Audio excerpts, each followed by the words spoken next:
Hello everyone. तो चलिए आज का क्लास स्टार्ट करते हैं। और आज का क्लास आपका लूसेंट के हिस्ट्री, और ये अभी देख रहे हैं हम लोग एंशिएंट हिस्ट्री चैप्टर नंबर 3 जो है प्री हिस्टोरिक पीरियड। हम लोग 68 नंबर क्वेश्चन तक देख चुके हैं और अब देखेंगे 69 ऑनवर्ड्स। अब ज़रा देखिए 69 से देखेंगे 100 तक, उसके बाद फिर से एक वीडियो लाऊंगा और ये चैप्टर पूरा कंप्लीट हो जाना है। इसमें टोटल 116 क्वेश्चन है, 116 क्वेश्चन है। अब देखेंगे हम लोग 1 बाय 1 क्वेश्चन को। उसके पहले मैं थोड़ा सा बता देता हूँ कि टेलीग्राम पर अगर आप यूज़ करते हो टेलीग्राम तो यहाँ पर सर्च करना त्रिगीतम। एक ग्रुप आपको नज़र आएगा त्रिगीतम फोरम क्लब, वहाँ ज्वाइन हो सकते हो और वहाँ पर टेस्ट वगैरह की प्रैक्टिस कर सकते हो आप। ये मेरा व्हाट्सअप का नंबर दिया हुआ है, कॉल बिल्कुल नहीं करना है इस पर। और ये है पर्सनल गाइडेंस के लिए। अगर आपको पर्सनल गाइडेंस ज्वाइन करने हैं तो इस नंबर पे आप क्या करोगे, सिर्फ लिखोगे पर्सनल गाइडेंस, मैं आपको प्रोसीजर बता दूंगा। वहाँ पर पहले आपको टास्क दिए जाते हैं और उसी टास्क के बेसिस पर ऑनलाइन टेस्ट भी लिए जाते हैं, इंग्लिश और जीएस दोनों में। ठीक है, तो आप इसको ज्वाइन कर सकते हो। अब ज़रा बात करते हैं आज के फर्स्ट क्वेश्चन के बारे में। देख लो फर्स्ट क्वेश्चन क्या बोला है।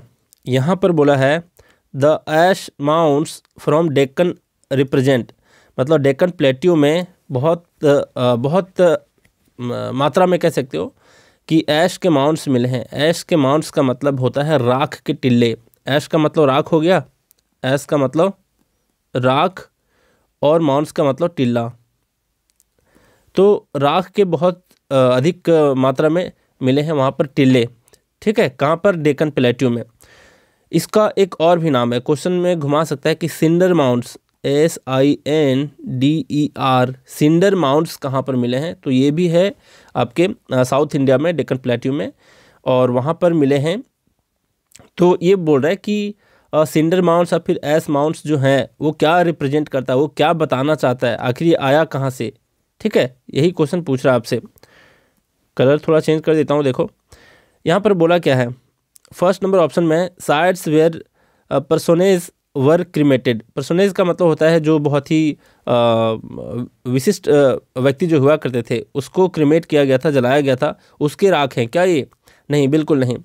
फिर यहाँ पर देखो साइट्स वेयर वैदिक सेक्रीफाइसेस वर परफॉर्म्ड। सेक्रीफाइसेस का मतलब होता है जो हम लोग हवन वगैरह करते हैं ना, तो वहाँ पर जो जलाए जाते हैं तो क्या उसके बचे हुए जैसे चंदन की लकड़ी जलाए जाते हैं और हवन वगैरह जो कराया जाता है ना, तो क्या उसके अवशेष बचे हुए हैं वहाँ पर?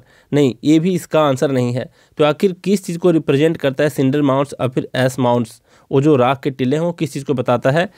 तो इसका ऑप्शन नंबर सी करेक्ट है। Remnants of the settlements of Neolithic cattle keepers, मतलब रेमनेंट्स का मतलब होता है अवशेष, बचे हुए पार्ट। और यहाँ पर बोला है कि नियोलिथिक कैटल कीपर्स के रेमनेंट्स वहाँ पर बचे हुए हैं। और ये कहना क्या चाहता है कि नियोलिथिक एज में जो कैटल कीपर्स थे, और हम लोग जानते हैं कि कैटल के जो कैटल का मतलब पशु को जो पालने का वहाँ पर चलन था, तो ये स्टार्ट कब से हुआ है आपका नियोलिथिक एज में ही। तो जाहिर सी बात है कि नियोलिथिक की बात कह रहा होगा, ऐसा तो नहीं कि मिसोलिथिक और पैलियोलिथिक, इसलिए क्योंकि स्टार्ट ही हुआ था आपका डोमेस्टिकेशन कब, नियोलिथिक एज में। तो जो भी उसके कुछ गोबर बचे होंगे, है ना, गोबर से गोईठा बनाया जाता होगा, चाहे और भी कुछ ऐसी चीज़ें होती होंगी जो वहाँ पर जलाए गए, और वहाँ पर जो उसका अवशेष बचा है वही प्रतीक है किसका, इस ऐश माउंट्स का, सिंडर माउंट्स का। आप जाओगे हड़प्पा सिविलाइजेशन पढ़ने तो वहाँ पर आपको देखने को मिलेगा माउंट्स ऑफ डेड, और फिर डेड माउंट्स, है ना, डेड माउंट्स मोहनजोदाड़ो को कहते हैं ना, उसका अर्थ ही होता है, मोहनजोदाड़ो का मतलब ही होता है माउंट्स ऑफ डेड। तो यहाँ पर ऐश माउंट्स था और फिर सिंडर माउंट्स आपको देखने को मिल सकता है। सी नंबर ऑप्शन इसका क्या है, करेक्ट है। फिर यहाँ पर क्या पूछ रहा है, देखो यहाँ पर है ash mounts are associated with neolithic culture of which region. अभी हम लोग देखें कि नियोलिथिक कल्चर से रिलेटेड है। ठीक है, कैसे याद रखोगे, ऐश माउंट यहाँ से रिलेटेड है क्योंकि ये प्रतीक ही है किसका, कैटल कीपर्स का। तो कैटल को कब से रखा जाने लगा, नियोलिथिक एज में। ये चीज़ हम लोग बार बार दोहरा चुके हैं, है ना। अब ये है कहाँ, तो डेक्कन प्लेट्यू में, यानी साउथ इंडिया में, विशेष करके साउथ इंडिया में है ये। तो ऑप्शन नंबर 20 का क्या है, करेक्ट आंसर है। नेक्स्ट क्वेश्चन है इन विच पीरियड व्हील इन्वेंटेड, मतलब जो व्हील कह सकते हो चक्र, है ना, चक्र मतलब क्या, पहिया। ठीक है, तो पहिए की खोज कब हुई है, which is believed a very important invention of technological advancement of man. तो व्हील की खोज कब हुई, जो बहुत ही इंपॉर्टेंट इन्वेंट माना जाता है ये ह्यूमन के इवोल्यूशन के दौरान, तो ये भी कब आपका स्टार्ट हुआ होगा, थोड़ा सा अंदाज़ा लगाओ। तो ये भी आपका नियोलिथिक पीरियड में ही क्या हुआ, व्हील की खोज हुई है। ठीक है, तो इसको भी याद रखना, व्हील की खोज कब हुई, नियोलिथिक पीरियड में। फिर से देख लो, व्हील की खोज कब हुई, नियोलिथिक पीरियड में। अब आगे देखो, यहाँ पर है 72 नंबर में, the burial of the dog with their master has found at. ये भी क्वेश्चन प्रीवियस ईयर के क्वेश्चन पूछे गए हैं। हालांकि यहाँ पर प्रीवियस कौन से एग्जाम में पूछा गया मेंशन तो नहीं किया गया है, लेकिन ये भी क्वेश्चन मैं देखा हूँ किसी प्रीवियस ईयर के सेट में। मतलब क्या है कि जब कोई व्यक्ति मर जाता था, और वो जानते हैं पहले कि डॉग को पालना स्टार्ट किए सबसे पहले, है ना, तो डॉग के साथ ही दफना दिया जाता था उसको। मतलब अगर कोई व्यक्ति मर गया, कोई इंसान मर जाता है, तो उसके साथ साथ उसके कुत्ते को भी उसके साथ दफना दिया जाता था। सोचो, ये तो बुरी बात है ना, है तो बुरी बात, लेकिन यहाँ पर एक प्रचलन हुआ करता था। ये पूछ रहा है कौन से साइट में से ऐसा मिला है देखने को, है ना। तो इसका आंसर क्या है आपका, बुर्जहोम। बुर्जहोम में ऐसा देखा गया है कि कोई व्यक्ति मर जाता था तो उसके साथ उसके कुत्ते को भी दफना दिया जाता था। और बुर्जहोम है कहाँ, ये मैं बार बार रिपीट किया हूँ। तो बुर्जहोम और गुफकराल, गुफकराल कहाँ है, दोनों हैं जम्मू एंड कश्मीर में। ठीक है, जम्मू एंड कश्मीर में कौन है, बुर्जहोम और गुफकराल नामक आर्कियोलॉजिकल साइट्स हैं। और ये हैं कौन से एज के साइट, नियोलिथिक एज के। ठीक है, ये भी ध्यान रखना, कहाँ के साइट हैं, नियोलिथिक पीरियड के या फिर नियोलिथिक कल्चर के साइट्स हैं दोनों। कौन कौन, बुर्जहोम और गुफकराल। और बुर्जहोम में क्या देखने को मिला है कि मास्टर के साथ उसके डॉग को भी दफना दिया जाता था। और क्या क्या देखे थे हम लोग यहाँ पर, इन दोनों से रिलेटेड, बुर्जहोम और गुफकराल से रिलेटेड पिट ड्वेलिंग देखे थे, है ना। पिट ड्वेलिंग का मतलब गड्ढा खोद कर रहते थे, निवास करते थे, है ना। अब जरा देखो आगे देखते हैं, 73 नंबर क्वेश्चन में क्या पूछा है, the burial of goat with their master has found eight.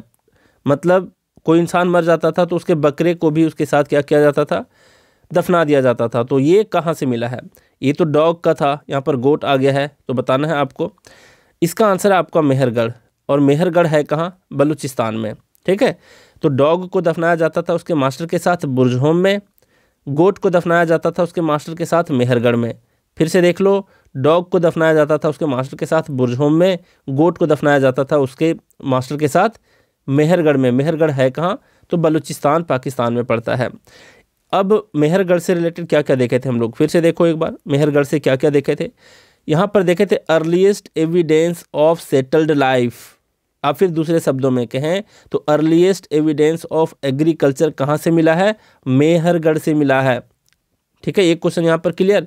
दूसरा है earliest evidence of wheat and barley. ये भी देख चुके हैं हम लोग पहले, व्हीट एंड बार्ले मतलब गेहूं और जौ का अर्लीस्ट एविडेंस कौन से साइड से मिला है, मेहरगढ़ से। खेती भी यहीं से शुरू हुई थी पहली बार। अब एक क्वेश्चन आप लोग मुझे बताओगे कि earliest evidence of paddy cultivation, paddy cultivation यानी धान का जो कल्टीवेशन हुआ करता था, ये कहाँ से स्टार्ट हुआ। व्हीट और बार्ली का तो देख लिया कि मेहरगढ़ से, पैडी का बताओ धान कहाँ से मिला है इसका अर्लीस्ट एविडेंस, तो ये मिला है आपका कोल्डिहवा से, है ना। कोल्डिहवा, कोल्डिहवा है कहाँ, कोल्डिहवा है यूपी में। ये चीज़ मैं बता चुका हूँ, है ना। फिर से रिपीट करते जा रहा हूँ धीरे धीरे। तो याद रखना, व्हीट एंड बार्ली का अर्लीस्ट एविडेंस मेहरगढ़ जो कि बलूचिस्तान पाकिस्तान में है। अर्लीस्ट एविडेंस ऑफ एग्रीकल्चर भी यही है। पैडी का earliest evidence of cultivation of paddy जो है वो मिला है कोल्डिहवा से, यूपी में है। ठीक, अब ज़रा देख लो नेक्स्ट क्या है आपका। और मेहरगढ़ से एक चीज़ और क्या देखें हम लोग, मेहरगढ़ से एक चीज़ और देखें कि गोट विथ दियर मास्टर को भी बरी कर दिया जाता था, दफना दिया जाता था मेहरगढ़ में। यहाँ पर देखो ये क्वेश्चन 74 नंबर का क्वेश्चन क्या पूछा है, ये असर्शन और रीजन वाला है। यहाँ पर एक कथन क्या कह रहा है कि with reference to prehistoric India, ठीक है, द नियोलिथिक इम्प्लीमेंट्स, इम्प्लीमेंट्स का मतलब औजार है ना, टूल्स जो मिलते थे, are available from mostly agricultural sites, कि ये ज़्यादातर कौन से साइट से मिले हैं, नियोलिथिक इम्प्लीमेंट्स ये मिले हैं। जाहिर सी बात है ये नियोलिथिक इम्प्लीमेंट्स की बात कह रहा है तो एग्रीकल्चर से ही रिलेटेड होगा। क्यों? क्योंकि नियोलिथिक एज में हंटिंग को लोग कम करके ज़्यादातर खेती करने पे उतर आए थे, है ना। ये चीज़ हम लोग देख चुके हैं, तो ये यहाँ पर बताया है। तो इसका रीज़न में बताया कि क्या इसका ये रीज़न है कि it was conditional for permanent agricultural activities, कि परमानेंट एग्रीकल्चरल एक्टिविटीज़ के लिए क्या ये ज़रूरी था कि the microliths of various types would be developed and used, कि माइक्रोलिथ्स जो होते हैं मतलब छोटे छोटे पत्थरों के जो औजार बनाए गए थे, ये ज़रूरी था परमानेंट एग्रीकल्चरल एक्टिविटी के लिए? तो ज़रूरी तो नहीं हो सकता ना, है ना। तो ऐसा कोई ज़रूरी नहीं था कि माइक्रोलिथ्स के हम टूल्स बनाएंगे, इम्प्लीमेंट्स बनाएंगे तब भी जा कर के हम खेती कर पाएंगे, ऐसा ज़रूरी नहीं था। हो सकता है वो ट्री कटिंग करने के लिए, हो सकता है किसी चीज़ को तेज़ धार बनाने के लिए वैसे वैसे टूल्स बनाए गए होंगे। फिर ट्री कटिंग हो गया आपका, हंटिंग भी हो सकता है, ज़रूरी नहीं कि नियोलिथिक में पूरी तरीके से हंटिंग रुक गया है ना। तो ये इसका रीज़न बिल्कुल नहीं था। तो इसका आंसर क्या होगा आपका? इसका आंसर होगा क्या, देख लो। इसका आंसर होगा आपका कि दोनों करेक्ट नहीं है, और इसका रीज़न भी करेक्ट एक्सप्लेनेशन नहीं है उसका असर्शन का, तो ये भी गलत हो गया आपका। नेक्स्ट है कि दोनों ही ट्रू हैं लेकिन R is not the correct explanation of A, ये भी गलत है। क्यों? क्योंकि दोनों ट्रू नहीं है, रीज़न इसका बिल्कुल ही गलत है। A is true but R is false, जी हाँ, यही इसका क्या है आंसर है। ये तो करेक्ट है आपका कि नियोलिथिक इम्प्लीमेंट्स में अवेलेबल जो थे वो मोस्टली एग्रीकल्चरल साइट से मिले हैं, मानते हैं इस चीज़ को, लेकिन इसका रीज़न ये नहीं था कि एग्रीकल्चर एक्टिविटीज़ के लिए ज़रूरी था आपके माइक्रोलिथ्स के टूल्स, ठीक है। तो यही इसका आंसर है, सी नंबर ऑप्शन। नेक्स्ट देखो, ये यूपीएससी का क्वेश्चन है, 2007 में पूछा गया है। नेक्स्ट है 75 में, विच of the following pre historic sites is not situated in Bihar, Bihar में कौन सा अवेलेबल नहीं है? तो चिरांद है वहाँ पर, ताराडीह है वहाँ पर, चेचर कुतुबपुर है यहाँ पर, लेकिन बारीडीह नहीं, इसको बारूडीह लिखा है, हम लोग अपने जगह बोलते हैं इसको बारीडीह, क्योंकि ये झारखंड से रिलेटेड है और ये जमशेदपुर में है। जमशेदपुर में है एक जगह बारीडीह, यहाँ पर शायद 2008 में मेरा किसी एग्ज़ाम का पड़ा था सेंटर, तो यहाँ पर मैं गया हुआ था बारीडीह। जानते होंगे जमशेदपुर के जितने लोग होंगे, यहाँ एक मेरा दोस्त का घर भी है। तो बारीडीह जमशेदपुर जो है ये झारखंड में है, बिहार में नहीं है, ठीक है। बहुत लोगों को कन्फ्यूजन होता है साउथ इंडियन को खास करके कि बिहार और झारखंड को लोग जानते भी नहीं। मेरे इतने सारे फ्रेंड्स थे वहाँ पर, पूछा करते थे अच्छा झारखंड कहाँ है, ऐसे करके रांची बोलते तो तुरंत जान जाते क्योंकि धोनी, अच्छा धोनी प्लेस रांची, लेकिन उनको ये पता नहीं कि अलग स्टेट है, क्योंकि वहाँ पर ज़्यादातर इंजीनियरिंग के स्टूडेंट होते हैं चेन्नई में खास करके, और उन लोगों को जीएस जीके से कोई मतलब नहीं, बहुत कम पढ़ते हैं, और ज़्यादातर लोग वहाँ पर इंजीनियर ही मिलेंगे। मतलब अगर आप लोग ये मूवी देखे होंगे, क्या नाम है इसका, अतरंगी रे, देखो अतरंगी में रे में क्या होता है, धनुष जो है एक्टर जो है वो आते हैं यहाँ पर बिहार में, उनकी ज़बरदस्ती शादी करा दी जाती है किसी लड़की से, है ना, जबकि कोई उससे कोई संबंध नहीं होता उस लड़की से, फिर भी उनकी शादी करा दी जाती है।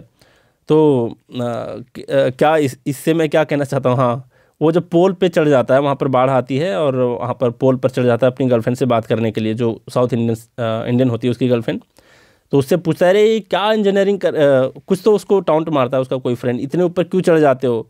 तो और वो डॉक्टर की पढ़ाई कर रहा होता है दिल्ली में, दिल्ली से आया हुआ होता है यहाँ बिहार। तो वो एक ही चीज़ बताता है कि हमारे साउथ इंडिया में इंजीनियरिंग के लिए मतलब पढ़ाई स्पेशल नहीं करी जाती, हर कोई इंजीनियर होता है वहाँ पर, ऐसा बताते हैं। तो मैं इसलिए ऐसा बताया क्योंकि झारखंड से रिलेटेड लोग ऐसे क्वेश्चन किया करते थे मेरे टाइम में भी कि अच्छा झारखंड कहाँ है, ऐसे करके सरप्राइज होकर के। तो यही है कि ये बिहार और झारखंड एक नहीं है बिल्कुल। अब ज़रा देख लो 76 नंबर, 76 में क्या पूछा है, ये मैच करने वाला है। नियोलिथिक साइट्स हैं कुछ, और यहाँ पर स्टेट दिया है कि कौन से स्टेट में पड़ता है। तो यहाँ पर है पांडु राजार धिब्बी, ये कहाँ है, तो ये आपका वेस्ट बंगाल में ही है। और फिर यहाँ पर क्या है, कुचाई है, कुचाई ओडिशा में है। दाओजली हेडिंग कहाँ है, आसाम में है। और यहाँ पर है पाइथोरलंटिन, है ना, पाइथोरलंटिन कहाँ है, मेघालय में है। हो सकता है प्रोनाउंस में गलत कर रहा होऊंगा क्योंकि ये सारे वर्ड्स जो हैं ये सारे बुक्स में नहीं है, ये आपको देखने को मिलेंगे इग्नू के बुक्स में, हिस्ट्री वाले बुक्स में, और ये थोड़े हाई लेवल की चीज़ है, इतना डीप नहीं पढ़ना होता है एसएससी वगैरह में, और जो मैं टेस्ट क्रिएट करूँगा तो ये सब क्वेश्चन बहुत कम ही रहेंगे उसमें, कम यार नहीं के बराबर होंगे, क्योंकि मेरे पास जितने स्टूडेंट हैं वो नेट जेआरएफ के बहुत कम स्टूडेंट हैं। अब देखो, इसको याद रख सकते हो, एक बार मैं रिपीट कर देता हूँ। इसका ऑप्शन नंबर ये है, इसका बिल्कुल करेक्ट मैच करके दिया हुआ है। पांडु राजार धिब्बी वेस्ट बंगाल में है, कुचाई है ओडिशा में, दाओ जली हेडिंग है आसाम में, पाइथोर लटीन है आपका मेघालय में। अब ज़रा देख लो, नेक्स्ट है यहाँ पर 77 नंबर में, ये भी मैच करने वाला क्वेश्चन है। देखो यहाँ पर क्या दिया, नियोलिथिक साइट्स है और कौन से स्टेट में पड़ता है, इस चीज़ को आपको बताना है 77 नंबर में। ये भी इसका आंसर ऑप्शन नंबर ये है, 1 2 3 4 इसका मिलान करके ही दिया है। यहाँ पर है कोल्डिहिवा, ये तो मैं बता चुका हूँ उत्तर प्रदेश में है, इंपॉर्टेंट भी है ये। कोल्डिहिवा से कौन से क्वेश्चन पूछे जाते हैं ये भी मैं कई बार रिपीट कर चुका हूँ। तो कौन से earliest evidence of paddy cultivation यहीं से मिला है। उतनूर, उतनूर कहाँ है आपका, आंध्र प्रदेश में है ना उतनूर। और यहाँ पर है हल्लूर, हल्लूर जो है ये कर्नाटक में है, ये कहाँ पर है, कर्नाटक में। फिर आपका पय्यमपल्ली, पय्यमपल्ली है आपका तमिलनाडु में, कहाँ है, तमिलनाडु में। फिर से एक बार रिपीट कर देता हूँ, इंपॉर्टेंट है ये सारे। कोल्डिहिवा है आपका उत्तर प्रदेश में, उतनूर है आपका आंध्र प्रदेश में, हल्लूर है आपका कर्नाटक में, पय्यमपल्ली है आपका तमिलनाडु में। कोल्डिहिवा है यूपी में, उतनूर है आंध्र प्रदेश में, हल्लूर है कर्नाटक में, पय्यमपल्ली है तमिलनाडु में। ठीक है, नेक्स्ट अब देखते हैं 78 नंबर में। यहाँ पर पूछा क्या है कि in the following which is called chalcolithic age. तो चाल्को का मतलब क्या होता है आपका, चाल्को का मतलब कॉपर होता है, लिथिक का मतलब स्टोन होता है। तो कॉपर स्टोन वाला एज के बारे में बता रहा होगा, तो कॉपर स्टोन एज है कहीं पे, ऑप्शन नंबर सी में, तो यही इसका क्या है, करेक्ट आंसर है। 79 नंबर में देखो, the age in which man used copper implements, मतलब कॉपर के जो इम्प्लीमेंट्स यूज़ किए इंसानों ने, मतलब कॉपर के बने हुए टूल्स औजार, along with stone implements is known age. जाहिर सी बात है, कॉपर भी यूज़ किए मतलब चैल्को, और स्टोन यूज़ किए मतलब लिथिक, तो चैल्कोलिथिक एज को ही कहा जाता है कॉपर स्टोन एज, मतलब ऑप्शन नंबर सी इसका करेक्ट आंसर है। 79 नंबर का मीनिंग पूछा है बस इसका। 88 नंबर में आपका the first metal used by man was, कौन सा मेटल सबसे पहले यूज़ किए। तो आयरन तो बाद में आया है ना, गोल्ड सिल्वर आयरन ये सब बाद में आया, सबसे पहला था कॉपर, तभी तो चैल्कोलिथिक एज नाम पड़ा है ना। तो यहाँ पर क्या है, कॉपर का इस्तेमाल किया गया, तो चैल्कोलिथिक एज जो है वो आयरन एज से पहले आया है, इस चीज़ को भी आप लोग ध्यान में रखोगे। तो सी नंबर ऑप्शन बिल्कुल करेक्ट है इसका, कॉपर को इस्तेमाल किए मेटल, फर्स्ट मेटल यही था इंसानों के द्वारा यूज़ किया हुआ, और ये 100% मेरे टेस्ट में रहने वाला है। देख लो नेक्स्ट आप, यहाँ पर क्या है 81 नंबर में, इन the following which statement is not true, कौन से स्टेटमेंट यहाँ पर ट्रू नहीं है, इस चीज़ को आपको बताना है। देखो, in India paleolithic man knew the use of fire, जी हाँ, पैलियोलिथिक से रिलेटेड हम लोग देख चुके हैं फायर की खोज कब हुई, तो पैलियोलिथिक एज में, ठीक है, करेक्ट है। पैलियोलिथिक ग्रेव्स, मतलब जो वहाँ पर कब्र मिले हैं, are found in Guntur and Kurnool, Guntur और कुरनूल आपका कहाँ पर है, तो ये है आपके आंध्र प्रदेश में, इन साउथ इंडिया। तो क्या वहाँ से पैलियोलिथिक ग्रेव्स मिले हैं, कब्र मिले हैं, नहीं, वहाँ से कब्र नहीं मिले हैं, तो यही इसका क्या होगा, आंसर होगा, क्योंकि नॉट ट्रू के बारे में पूछा है। फिर यहाँ पर paleolithic paintings are found in Kaimur range and Mirzapur district, ये करेक्ट है। फिर in north India copper age and early iron age are identified separately, whereas in south India stone age was replaced directly by iron age, ये भी आपका correct है। तो option number 20 का क्या है, करेक्ट नहीं है, और वही उसका आंसर भी है, क्योंकि नॉट ट्रू के बारे में पूछा है, उतना भी इंपॉर्टेंट नहीं था ये। 82 नंबर देख लो, यहाँ पर क्या पूछा है, मैच करना है ना, मतलब यहाँ पर दिया हुआ है आपके स्टोन एज के पीरियड्स के बारे में, और फिर उसके करेक्टरिस्टिक्स के बारे में दिया है, इसके गुण के बारे में दिया है कि कौन कौन से मैच करता है, कौन से कल्चर से, कौन से पीरियड से। देखो, कल्चर बोलने, एज बोलने, पीरियड बोलने, है ना, ये बात बराबर है। यहाँ पर क्या दिया है, देखो यहाँ पर फर्स्ट में है पैलियोलिथिक पीरियड, फिर है मेसोलिथिक, फिर है नियोलिथिक, फिर है चैल्कोलिथिक पीरियड। अब इससे रिलेटेड कौन कौन सी बातें दी गई हैं ये ज़रा देख लो, और कैसे मैच करता है ये भी देख लो। यहाँ पर है क्या, पैलियोलिथिक पीरियड जो है, यहाँ पर हंटर्स एंड फूड गैदरिंग होता था, बिल्कुल होता था, ये चीज़ हम लोग बार बार देख चुके हैं, तो बिल्कुल ये करेक्ट मैच है। मेसोलिथिक पीरियड में हंटर्स एंड हर्डर्स हुए, मतलब यही वाला लाइफ कंटिन्यू रहा, है ना, लेकिन वहाँ पर हर्डर्स भी हुए, मतलब चरवाहा भी हुए, थोड़े थोड़े से डोमेस्टिकेशन स्टार्ट हुआ था, बहुत ज़्यादा में नहीं। नियोलिथिक पीरियड में क्या हुआ, फूड का प्रोड्यूसर हुए, मतलब फूड प्रोड्यूस उन लोग करने लगे, एग्रीकल्चर स्टार्ट हो गया था। चैल्कोलिथिक पीरियड में कल्टीवेटर हुए, मतलब किसान लोग हुए। ठीक है, तो बिल्कुल ये करेक्ट आपका दिया हुआ है मैच करके। तो ए का फर्स्ट, बी का सेकेंड, सी का थर्ड और डी का फोर्थ, मतलब ये वाला आपका करेक्ट मैच है और ऑप्शन नंबर ये इसका करेक्ट आंसर है।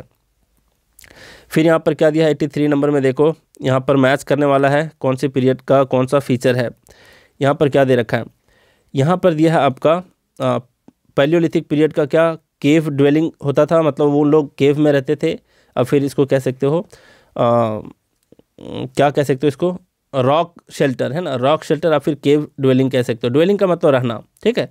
तो हाँ, पैलियोलिथिक पीरियड में तो लोग केव्स में ही रहते थे, गुफाओं में रहते थे। फिर है मेसोलिथिक पीरियड जो है वो रिवर बैंक ड्वेलिंग, मतलब रिवर साइड आना स्टार्ट कर दिए। जी हाँ, ये भी आपका करेक्ट है। नियोलिथिक पीरियड में पिट ड्वेलिंग करने लगे। पिट ड्वेलिंग मतलब गड्ढे खोद करके रहने लगे, घर बना करके अंडरग्राउंड रहने लगे। जी हाँ, और इसका उदाहरण कौन सा है, तो बुर्जहोम और आपका गुफकराल जो जम्मू एंड कश्मीर में है ना। ये क्वेश्चन कई बार रिपीट हुआ है, तो ये भी आपका करेक्ट है। फिर चालकोलिथिक पीरियड में क्या कुच्छा एंड पक्का होम, कच्चा एंड पक्का होम है ना, तो कच्चा एंड पक्का होम बनाना स्टार्ट कर दिए कब, चालकोलिथिक पीरियड में। ये भी आपका करेक्ट है, सारे करेक्ट हैं, मतलब ऑप्शन नंबर ये करेक्ट है। ए का फर्स्ट, बी का सेकेंड, सी का थर्ड, डी का फोर्थ करेक्ट है, ऑप्शन नंबर ये करेक्ट। अब जरा देखते हैं 84 नंबर में क्या पूछा है। यहाँ पर पूछा है फिर से मैच करना है आपका। ये सब मैं बता चुका हूँ, साइट्स का नाम ऑलमोस्ट सबको बता ही चुका हूँ, देख लो। यहाँ पर है अतीरा पक्कम। अतीरा पक्कम कहाँ है आपका, अतीरा पक्कम आप देख चुके हो, तमिलनाडु में है ना, कई बार बता चुका हूँ। और ये कौन सा साइट है, मतलब ये जो लिथिक एज हैं उसमें से कौन सा साइट है ये बताना है आपको। तो पैलियोलिथिक साइट्स में हम लोग देख चुके थे, इंपॉर्टेंट साइट, उसमें अतीरा पक्कम आया था आपका जो तमिलनाडु में है। चौपानी मांडू है, और ये चौपानी मांडू है कहाँ ये बता दो, क्योंकि मैं बता चुका हूँ। तो चौपानी मांडू आपका बेलन वैली में है ना, बेलन वैली यानी यूपी में पड़ता है, उत्तर प्रदेश में, ठीक है। ये मेसोलिथिक साइट का है। एक चीज़ और चौपानी मांडू से रिलेटेड, चौपानी मांडू के बारे में एक और क्वेश्चन पूछा जाता है इन जनरल। चौपानी मांडू और एक कोल्ड हिवा के बारे में, जो दोनों ही कहाँ हैं, दोनों ही आपके यूपी में है ना। और पूछा जाता है कि ये तीनों जो हैं वो, ये दोनों मतलब कोल्ड हिवा और चौपानी मांडू जो बेलन वैली में है, ये दोनों यूपी में है। और ये तीनों स्टोन एज के साइट माने जाते हैं। तीनों स्टोन एज, मतलब स्टोन एज में कौन कौन से हैं, पैलियोलिथिक, मेसोलिथिक और नियोलिथिक। तो तीनों एज में पाए गए हैं ये दोनों साइट, ठीक है, तो ध्यान रखना। और ये मेसोलिथिक में मुख्य रूप से पाए गए हैं। फिर आपका कुल्ली कहाँ है, कुल्ली जान लो कहाँ है, तो ये है आपका बलूचिस्तान में। और ये प्री हड़प्पन साइट है, मतलब हड़प्पा से जस्ट पहले का साइट है ये। कुल्ली है कहाँ, बलूचिस्तान पाकिस्तान में, ठीक है। फिर इनाम गांव के बारे में मैं बता चुका हूँ ऑलरेडी। ये चैल्कोलिथिक एज से रिलेटेड है, उसका साइट है। और ये आपका इनाम गांव कहाँ पड़ता है, महाराष्ट्र में, बता चुका हूँ, ठीक है। चैल्कोलिथिक बोल लो या फिर पोस्ट हड़प्पन बोल लो। ये प्री हड़प्पन था, ये पोस्ट हड़प्पन बोल सकते हो, देख लो। अतीरा पक्कम कहाँ है, तमिलनाडु में है, पैलियोलिथिक साइट है। चौपानी मांडू तीनों लिथिक से हैं, तीनों ही एज से हैं, तीनों ही पीरियड से हैं, लेकिन मुख्य रूप से मेसोलिथिक का है। और ये चौपानी मांडू यूपी में है। कुल्ली आपका है बलूचिस्तान, और ये प्री हड़प्पन साइट है बलूचिस्तान जो पाकिस्तान में है। इनाम गांव महाराष्ट्र में है, और ये चैल्कोलिथिक एज से रिलेटेड है। तो इसका सही मिलान करके दे रखा है, तो इसका भी आंसर आपका क्या होगा, ऑप्शन नंबर ये करेक्ट आंसर होगा। यूपीएससी 2002 में पूछा है। फिर यहाँ पर देख लेते हैं, यहाँ पर पूछा है क्या है, देखो यहाँ पर मिलान करने के लिए पूछा है, आपको पहचानने के लिए पूछा है कि फर्स्ट नंबर जो यहाँ दिया है, सेकंड, थर्ड और फोर्थ, ये इस प्लेस को आपको पहचानना है ना। तो मैप रीडिंग से आपके क्वेश्चन भी आते हैं यूपीएससी में, स्टेट पीसीएस में इस तरीके के मैप दे दिए जाते हैं, आपसे पूछ लिया जाता है।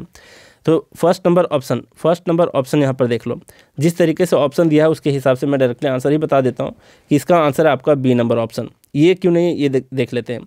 फर्स्ट नंबर है मेहरगढ़। मेहरगढ़ को कोई भी पहचान लेगा कि ये मेहरगढ़ यहाँ है, और ये पाकिस्तान वाला पार्ट है ना, ये वाला पार्ट आपका क्या है, पाकिस्तान का पार्ट है। और पाकिस्तान में आपका वेस्टर्न, नॉर्थ वेस्टर्न साइड में ही पड़ता है आपका कौन सा, बलूचिस्तान है ना। बलूचिस्तान आपका यहाँ है, और बलूचिस्तान में ही क्या है मेहरगढ़ है। तो ये तो कोई भी आसानी से पहचान लेगा।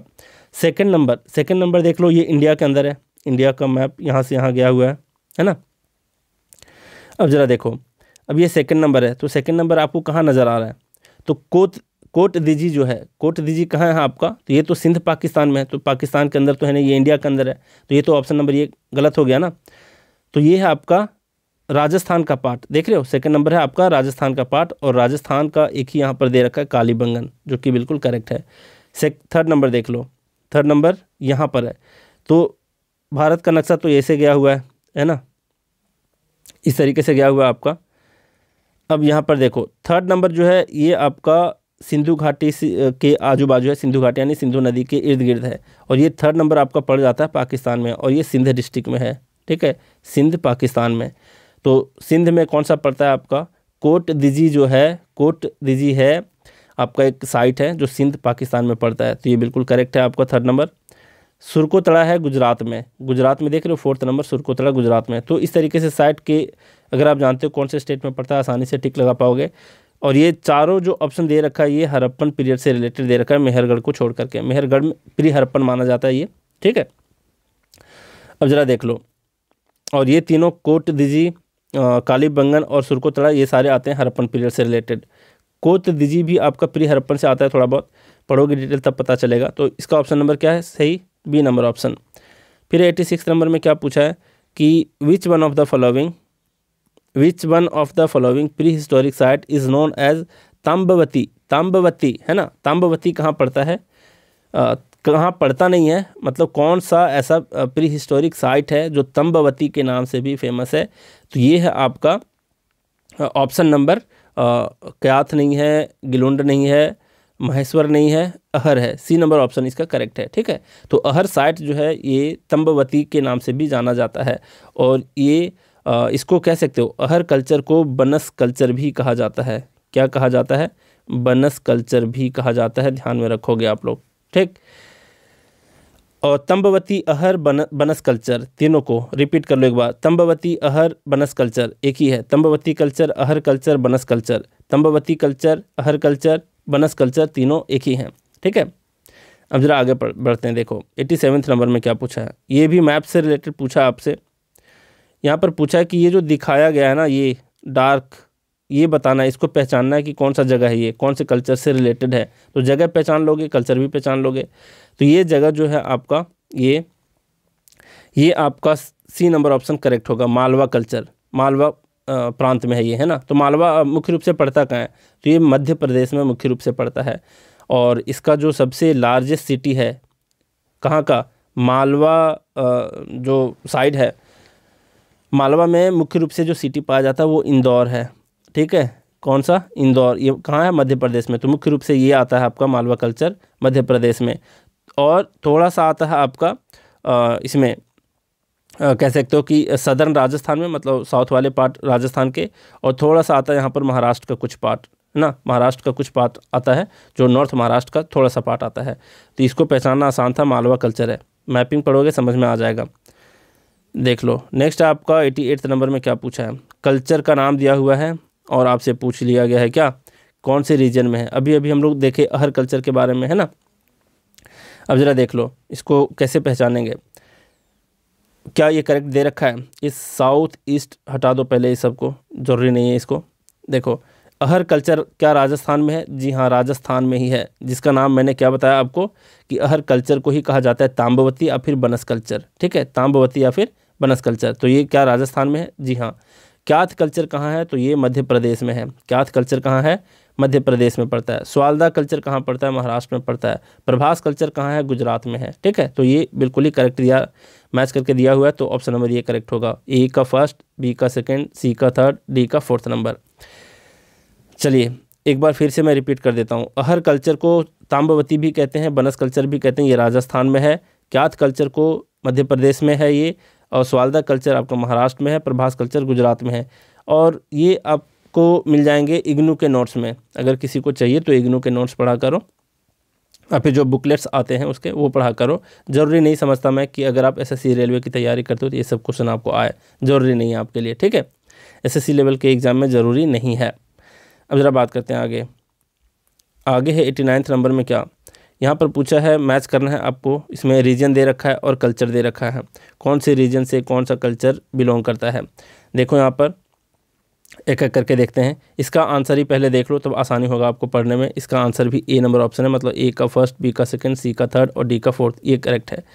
यहाँ पर देखो नेवाद टोली कल्चर कहाँ है? नेवाद टोली कल्चर जो है आपका, ये है मध्य प्रदेश में, करेक्ट है। चिरांड कल्चर मैं पहले बता चुका हूँ, बिहार में है, चिरांड आ चुका है पहले। फिर है जॉर्वे कल्चर। जॉर्वे कल्चर आपका महाराष्ट्र में आता है। जॉर्वे एक प्रजाति का नाम है, ट्राइब का नाम है ना। फिर रंगपुर कहाँ है? तो रंगपुर कल्चर आपका मिड गुजरात में है, मध्य गुजरात में है, ठीक है, तो करेक्ट है ये। और वैसे रंगपुर के बारे में आप देखोगे कहाँ, हड़प्पा सिविलाइजेशन में, कि इससे रिलेटेड पूछा जाता है कि रंगपुर जो है एक हड़प्पन साइट जो है कौन से नदी के किनारे है? तो ये पाया जाता है आपका मिदार रिवर के किनारे, है ना। या फिर भद्र रिवर भी इसको कहा जाता है, मिदार या फिर भद्र रिवर भी इसको कहा जाता है, तो इसके किनारे है रंगपुर। बाद में देखेंगे इसको, लेकिन एक बार रिपीट कर देता हूँ। नेवाद टोली कल्चर आपका मध्य प्रदेश में है, चिरांड कल्चर आपका बिहार में है, जॉर्वे कल्चर आपका महाराष्ट्र में है, रंगपुर कल्चर आपका गुजरात में है, ठीक है। ए नंबर ऑप्शन इसका करेक्ट है। अब आगे देखो, जब भी कोई नाम आए ना तो उसका मीनिंग समझने की कोशिश करनी चाहिए, आपके दिमाग में स्ट्राइक होना चाहिए इसका मीनिंग क्या हो सकता है। मीनिंग रिलेटेड जो क्वेश्चन होते हैं वो। सेकंड चीज़ ध्यान देना चाहिए, ये कौन से प्लेस में पड़ता है, उससे रिलेटेड स्थान कौन सा है, तो आप देर तक याद रख पाओगे, इसलिए मैं स्थान को बताना नहीं भूलता। अब देख लो, यहाँ पर है 90th नंबर में, 90 नंबर क्वेश्चन में क्या दिया है? The chariot. चैरियोट का मतलब होता है रथ, है ना, क्या होता है? रथ। विथ चैरियोटियर स्टैचुएट, मतलब उसके ऊपर कोई जो है रथ को चलाने वाला व्यक्ति, एक छोटी सी मूर्ति वहाँ पर बनाई गई है, उसी के ऊपर, चैरियोट के ऊपर, रथ के ऊपर। मेड ऑफ ब्रॉन्ज, ये ब्रॉन्ज का बना है। Has been found from which of the following side, कौन से साइड से पाया गया है ये फेमस क्वेश्चन है। Chariot of made of bronze, ये कहाँ से पाया? ये बहुत बारी क्वेश्चन में पूछ चुका है, बहुत सारे एग्जाम में पूछे गए हैं, ठीक है। सिंपली पूछेगा कि ब्रॉन्ज का बना हुआ चैरियोट कहाँ से मिला है, कौन से साइड से मिला है, तो इसका ऑप्शन नंबर ये आपका करेक्ट है, दायमाबाद। दायमाबाद है कहाँ? तो दायमाबाद है आपका, दायमाबाद आपका महाराष्ट्र में है, ठीक है, तो महाराष्ट्र में है, इसको मत भूलना। और दायमाबाद के बारे में और भी डिटेल हम लोग कब देखेंगे? जब हम लोग पढ़ेंगे क्या कहते हैं उसको, कि हड़प्पन सिविलाइजेशन के सबसे नॉर्थ वाला साइड कौन है, सबसे ईस्ट वाला साइड कौन सा है ना, फिर वेस्ट वाला साइड कौन है, साउथ वाला साइड कौन है, तो सबसे सदर्न साइड जो है वो है दायमाबाद, ठीक है, जो महाराष्ट्र में पड़ता है। अब ज़रा देखो 91st नंबर क्वेश्चन क्या पूछा है यहाँ पर, ये बोला द रिमेन्स, मतलब जो अवशेष हैं, ऑफ हाउस विथ 5 रूम्स, मतलब कोई घर मिला है 5 रूम वाला, उसका अवशेष मिला है, has been found from which of the following side, कौन से साइड से मिला है, ये आपसे पूछ लिया है। तो इसका आंसर आपका इनाम गांव। इनाम गांव करेक्ट है इसका आंसर। इनाम गांव कहाँ पड़ता है ये आप लोग बता दो, क्योंकि कई बारी मैं बता चुका हूँ। तो ये है आपका महाराष्ट्र में, ठीक है। तो 5 रूम वाला घर का अवशेष कहाँ मिला है? इनाम गांव, महाराष्ट्र में। फिर है 92nd नंबर क्वेश्चन में, among the following regional cultures whose painted terracotta is considered as the superb, मतलब सबसे बेस्ट क्वालिटी का जो टेराकोटा का पेंटिंग है। टेराकोटा मतलब समझते हो ना, ये पूरी तरीके से मिट्टी का बना है ना शीशे का बना है। जैसे आप लोग पढ़ते हो ना, मिट्टी का कह सकते हैं भला, पढ़ते क्या, मतलब जो कप आप लोग पीते हो, कॉफ़ी कप जो होता है आपका, और फिर चाय का जो कप होता है वो टेराकोटा का बना होता है, ठीक है। तो दिमाग में बिठा लेना कि टेराकोटा कहते हैं किसको है। तो सबसे मस्त वाला पेंटिंग कहाँ से मिला है? टेराकोटा के ऊपर। हम लोग भी अभी कॉफ़ी कप खरीदते हैं तो तरह तरह के पेंटिंग दिए जाते हैं ऊपर में, है ना। तो ये बहुत पहले का प्रचलन है, और उसी टेराकोटा के पेंटिंग के आधार पर लोगों ने कई सारे रीजनल मतलब रीजियंस को, कई सारे क्षेत्र को एक कल्चर का नाम दे दिए हैं कि फलाने जगह का फलाना तरीके का पेंटिंग होता था टेराकोटा में, तो उसका एक अलग तरीके का नाम है ना। तो ये सारी चीज़ें आपको मिल जाएंगी इग्नू वाले नोट्स में। तो यहाँ पर पूछा सबसे सुपर्ब कहाँ का था पेंटिंग, है ना, टेराकोटा के ऊपर पेंटिंग। तो 92nd नंबर का ऑप्शन आपका क्या होगा? मालवा, ठीक है। और मालवा कहाँ, ये मैं ऑलरेडी बता चुका हूँ। ये मुख्य रूप से कहाँ है? मध्य प्रदेश में है, और इसका मेजर सिटी जो है वो इंदौर है, और थोड़ा सा पड़ता है सदर राजस्थान में, और थोड़ा सा पड़ता है आपका नॉर्थ वाले महाराष्ट्र के साइड जो है वो पड़ता है मालवा, ठीक है। तो मालवा का जो पेंटेड टेराकोटा है ये सबसे सुपर्ब माना गया, सबसे बढ़िया माना गया है। अब ज़रा बात करते हैं आगे, यहाँ तक करेक्ट, 92nd नंबर तक बिल्कुल ही हो गया आपका। अब ज़रा देख लो अब आगे क्या बच गया आपका। 93 नंबर क्वेश्चन में क्या पूछा है? In the chalcolithic period the man of Maharashtra has buried their deads under the floor of the house in which order. ये ऑर्डर पूछ चुका है, ये बहुत ज़्यादा इंपॉर्टेंट नहीं है, है ना। ये स्टेट पीसीएस के लिए तो है, थोड़ा बहुत देख सकते हो, स्टेट पीसीएस यूपीएससी वगैरह के लिए। यहाँ पर पूछा है चैल्कोलिथिक पीरियड में लोगों को जो दफनाया जाता था महाराष्ट्र में, वो कौन से डायरेक्शन में रख करके दफनाया जाता था, है ना। फ्लोर के अंदर, घर के ही फ्लोर के अंदर दफनाया जाता था, कौन से डायरेक्शन में? तो इसका ऑप्शन नंबर ये ही करेक्ट है। मतलब नॉर्थ साइड में मुंडी रखा जाता होगा और साउथ साइड में पैर, है ना। जैसे अभी भी हम लोग क्या करते हैं, कोई व्यक्ति मर जाता है तो नॉर्थ डायरेक्शन में, उत्तर की दिशा में क्या करते हैं, सर को रख देते हैं। हमारे यहाँ कल्चर है, प्रचलन है ना, उसी तरीके से। लेकिन जरूरी नहीं कि हर एक जगह, ये सिर्फ महाराष्ट्र की बात कह रहा है, तो ध्यान रखना महाराष्ट्र में नॉर्थ और साउथ डायरेक्शन में रख करके बरी किया जाता था। देख लो फिर आगे 94 नंबर में चैल्कोलिथिक रीजन है और उसका बरियल प्रोसेस है किस तरीके से। तो अभी अभी देखें कि महाराष्ट्र रीजन में हम लोग क्या करते हैं, नॉर्थ साउथ ऑर्डर में रखते हैं, बिल्कुल ही करेक्ट है, मतलब उत्तर दक्षिण में। दक्कन रीजन में जस्ट उल्टा ही था, इसका उल्टा क्या मतलब अलग तरीके से था, ईस्ट वेस्ट था, मतलब पूरब की तरफ सर को रखा जाता था और पैर को वेस्ट की तरफ। तो ईस्ट वेस्ट ऑर्डर में कहाँ पर, दक्कन रीजन में। वेस्टर्न इंडिया में मतलब गुजरात और थोड़ा राजस्थान का पार्ट कह सकते हो, महाराष्ट्र का पार्ट कह सकते हो। तो यहाँ पर क्या था, कंप्लीट बरियल प्रोसेस होता था, कंप्लीट बरियल। फिर ईस्टर्न इंडिया में, पूर्वी भारत में पार्शियल बरियल, मतलब पूर्ण तरीके से दफनाया नहीं जाता था। तो इसका ऑप्शन नंबर कौन सा करेक्ट होगा, A B C D, मतलब ये बिल्कुल ही इसका ऑर्डर सही है। तो ऑप्शन नंबर ये इसका क्या होगा, करेक्ट आंसर होगा। ठीक, अब ज़रा देख लो यहाँ पर क्या है, 95 नंबर में क्या है, अरेंज करना है आपको सीक्वेंशियल ऑर्डर में। सीक्वेंशियल ऑर्डर में तो जानते हो सबसे पहला तो स्टोन एज ही हुआ। स्टोन एज को 3 पार्ट में बांटते हैं, कौन कौन से पार्ट ये बता दो, पैलियोलिथिक और मिसोलिथिक, नियोलिथिक। ठीक है, फिर आपका आया है चैल्कोलिथिक, कौन सा आया है ये ज़रा बता दो, इसको देख लो एक बार। उसके बाद चैल्कोलिथिक आया, हाँ मैं 3 ही बताया था, स्टोन एज, ब्रॉन्ज एज और आयरन एज, और ब्रॉन्ज एज से पहले आया था आपका चैल्कोलिथिक एज। ठीक है, तो ये बिल्कुल करेक्ट सीक्वेंस में दे रखा है, पहला होगा स्टोन एज, दूसरा चैल्कोलिथिक एज, फिर ब्रॉन्ज एज, फिर स्टोन एज, और ऑप्शन नंबर ये करेक्ट है, 1 2 3 4। ठीक है, तो ऑप्शन नंबर ये करेक्ट है इसका। फिर देख लो 96 नंबर में क्या पूछा है, in India the house of iron began around, India में आयरन का यूज जो है वो कब से स्टार्ट हुआ, तो 1300 BC में, इसका आंसर है 1300 BC में। फिर गंगेटिक रीजन ऑफ इंडिया में यूज़ ऑफ आयरन कब स्टार्ट हुआ, तो 1000 BC में, इसका ऑप्शन नंबर डी करेक्ट है, ना कि 1300 BC, है ना। अब आप कंफ्यूज कर जाओगे, देखो कि कैसे कि आयरन तो स्टार्ट हो चुका है 1300 BC में, और आप बता रहे हो कि गैंगेटिक रीजन में आपका होता होगा 1000 BC में, ये कैसे वापस कैसे पीछे चला गया। तो ज़रा देख लो, BC का फंडा मैं पहले बता चुका हूँ, ये अगर 0 है, इधर 1000 है, इधर 1300 होगा, 1200 होगा, जो भी इधर 2000 होगा, है ना, इस तरीके से। तो पहले कौन आता है, समय इधर की ओर बढ़ता है, इधर से जाता है, इधर आगे की ओर बढ़ता है ना, तो पहले 1300 आया, ना कि पहले 1000। ठीक है, तो 1300 जो है, 1300 में स्टार्ट हुआ यूज़ करना इंडिया में आयरन, और बाद में गंगेटिक रीजन का अगर सवाल आ जाता है तो 1000 BC में इसका ऑप्शन है। ठीक, तो ध्यान रखना 1300 BC में इंडिया में यूज़ ऑफ आयरन स्टार्ट हुआ, और गंगेटिक रीजन में यानी नॉर्थ इंडियन साइड में 1000 BC के आसपास इसका स्टार्ट हुआ, मतलब बाद में स्टार्ट हुआ। ठीक है, 1000 BC बाद में आता है, 1300 के बाद आता है, ना कि पहले। यहाँ तक क्लियर है बिल्कुल। 96 नंबर, 97 नंबर बिल्कुल करेक्ट है। अब ज़रा देख लो, अब कौन सा बच गया आपका, 98 नंबर। यहाँ पर बोला है among the following which statement is not true about iron age, iron age से संबंधित कौन सा स्टेटमेंट ट्रू नहीं है आपका। तो यहाँ पर देख लेते हैं, in India the use of iron began in 1300 BC, ये करेक्ट है, अभी अभी देखे हम लोग ये वाला क्वेश्चन, है ना, 96 नंबर वाला।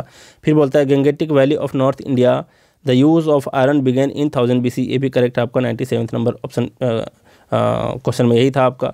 थर्ड नंबर बोला द आर्यंस ऑफ अर्ली वैदिक पीरियड, वैदिक पीरियड को हम लोग 2 भाग में पढ़ते हैं, अर्ली वैदिक पीरियड और लेटर वैदिक पीरियड। ठीक है, हैड नॉलेज ऑफ आयरन, नहीं, इस यहाँ पर नॉलेज ऑफ आयरन नहीं था, तो यही आपका क्या है, गलत है, और यही ऑप्शन सही है। ठीक है, स्टेटमेंट गलत है, answer C number option correct है, क्योंकि नॉट ट्रू के बारे में बताया है। फिर यहाँ पर the Aryans of later Vedic period had knowledge of iron, जी हाँ बिल्कुल ये करेक्ट है, तो सी नंबर ऑप्शन इसका सही आंसर है। ठीक, अब जरा देख लो 99 नंबर क्वेश्चन में क्या पूछा है आपसे। यहाँ पर पूछा है द सेकेंड अर्बन रिवॉल्यूशन, मतलब जो शहरीकरण का क्रांति हुआ एंशिएंट इंडिया में और कब, बुद्धा के वक्त पर, वो किस पर बेस्ड था, तो वो किसका देन था, किस पर बेस्ड था, कॉपर टेक्नोलॉजी, ब्रॉन्ज टेक्नोलॉजी या फिर आयरन टेक्नोलॉजी। तो बुद्धा तो बहुत रिसेंट की बात है ना, अराउंड 200 कब मान सकते हो इसको, 300 BC के आसपास, है ना। तो ज़रा देखो 99 नंबर का क्या होगा, ये रिसेंट का क्वेश्चन है, तो कॉपर तो बहुत पहले आ चुका है, सबसे पहले तो कॉपर का इस्तेमाल किया गया, फिर ब्रॉन्ज का इस्तेमाल हुआ, फिर आयरन का। तो किसका देन हुआ होगा, थोड़ा सा भी दिमाग लगाओगे तो आपको पता चल रहा होगा, है ना, किसका देन है ये देन है आयरन टेक्नोलॉजी का। ठीक है, आयरन टेक्नोलॉजी का ही देन है, जो बिल्कुल शहरीकरण का बुद्धा के वक्त पर क्या हुआ, ये शहरीकरण थोड़ा सा फैलने लगा। ठीक, तो ज़रा देख लो अर्बन रेवोल्यूशन में किस पर बेस्ड था, बुद्धा के टाइम पर आयरन टेक्नोलॉजी। सही आंसर सी ऑप्शन है इसका। देख लो मैच करने वाला क्वेश्चन है, क्या क्या है, आयरन इम्प्लीमेंट फाइंडिंग साइट, मतलब आयरन के जो टूल्स मिले हैं, औजार मिले हैं, वो कौन कौन सी साइट से मिले हैं और कौन सा स्टेट में कौन सा पड़ता है, ये आपको बताना है। अब यहाँ पर क्या दिया है, यहाँ दिया है अतरंजी खेरा। अतरंजी खेरा कहाँ है भाई, तो अतरंजी खेरा आपका उत्तर प्रदेश में है, बिल्कुल करेक्ट है। फिर नो है आपका राजस्थान में, ये भी करेक्ट है। चिरांद आपका बिहार में है, देख चुके हैं। और यहाँ पर महिषा दल वेस्ट बंगाल में है ना। अब यहाँ पर देखो कैसे याद रखोगे, ये वाला तो याद हो जाएगा आपसे, क्यों, क्योंकि वेस्ट बंगाल में दुर्गा पूजा बहुत धूमधाम से मनाया जाता है ना। और दुर्गा जी किसको मार रही होती हैं, महिषासुर को, है ना। महिषासुर कौन है, राक्षस का नाम है, और महिषा दल इस साइट का भी नाम है। तो याद रखना दुर्गा पूजा मनाया जाता है वेस्ट बंगाल में अच्छे ढंग से, और वहाँ महिषासुर को मारती हैं कौन, दुर्गा माँ। तो इस तरीके से कनेक्ट करो दिमाग में कुछ। फिर से दोहरा देता हूँ, अतरंजी खेरा है उत्तर प्रदेश में, नो है आपका राजस्थान में, चिरांद है आपका बिहार में, महिषा दल आपका वेस्ट बंगाल में।